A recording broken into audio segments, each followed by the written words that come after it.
Hello there, and welcome to this week's episode of Did Shakespeare? I'm your host, Cassidy Cash.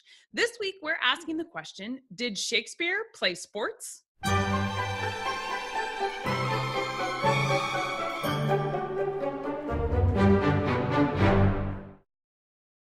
It turns out that Shakespeare himself most likely did not play sports, but here's the interesting fact. Shakespeare's play King Lear contains one of the earliest known references to the game of football. Now, for American audiences, remember that football in this instance refers to the game of soccer.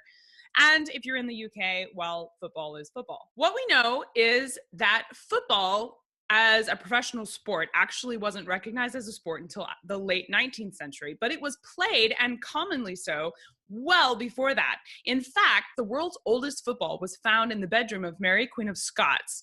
And evidence like this leads historians to think that football was actually played in royal courts as early as the 15th century. In the early 16th century, in around 1612, Robert Dover started the Cotswolds Olympics. It's a precursor to the modern Olympic Games and was favored by James I.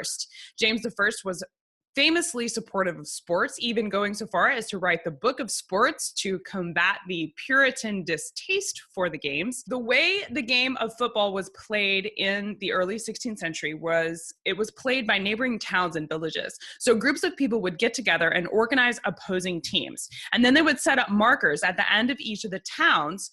And the point of the game was to take a pig's bladder, and your team was trying to get it across the markers of the other team. And you could do this by any means necessary. It was no holds barred, free-for-all game. The only rule was that your means of getting it across the other team's markers could not lead to manslaughter or murder.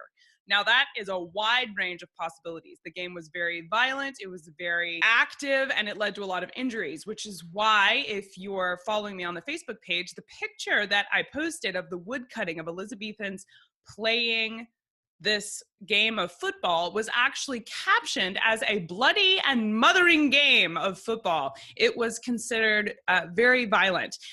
Historians think that the versions of football that the royals played in their courtyards was very much dumbed down. The question for this week is, did Shakespeare play sports? And I'm going to say no, probably not. But he was well aware of the game of football, and he wrote about it in not one, but 4 of his plays. Football itself is actually mentioned in 2 of Shakespeare's plays, in The Comedy of Errors and, as I've already mentioned, in King Lear.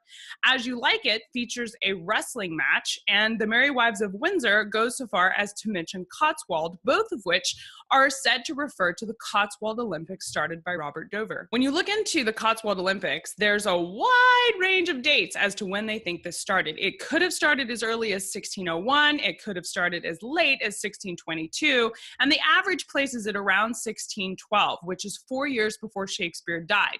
What we know about Shakespeare himself is that he had officially retired from acting around the year 1603, presumably because his health was failing and he wasn't physically able to continue acting. So because we know that Shakespeare's later years, his health was declining, it's highly unlikely he would have taken up a game of football. But he was obviously aware of the game because he mentions it specifically using the actual word football in both King Lear and Comedy of Errors. So we know that football was popular in Shakespeare's time, and like most things in the late 17th century, early 17th century, it was tumultuous. There were lots of religious groups that were opposed to sports, opposed to football, and there were large popular groups that thought sports were great and recreation was profitable. James I was supportive of this. He wrote proclamations to that effect. So the answer to this week's question is no. Shakespeare probably did not play football, but he was well aware of it and mentions it in 4 of his plays. That's going to do it for this week on Did Shakespeare. We hope you enjoyed this week's episode. If you liked learning about Shakespeare and football, please hit the like and subscribe button to join the community here on YouTube. I'll be back next week with another Did Shakespeare question. If you are wanting to spend 2018 with William Shakespeare, you can still grab the free printable 2018 Shakespeare-themed calendar I have available over at CassidyCash.com. It will only be available until the end of January, so the calendar is on its way out. If you want to spend 2018 with a printable Shakespeare calendar, go over to CassidyCash.com and grab that. Until next time, I'm Cassie Cash. I'll see you guys next week.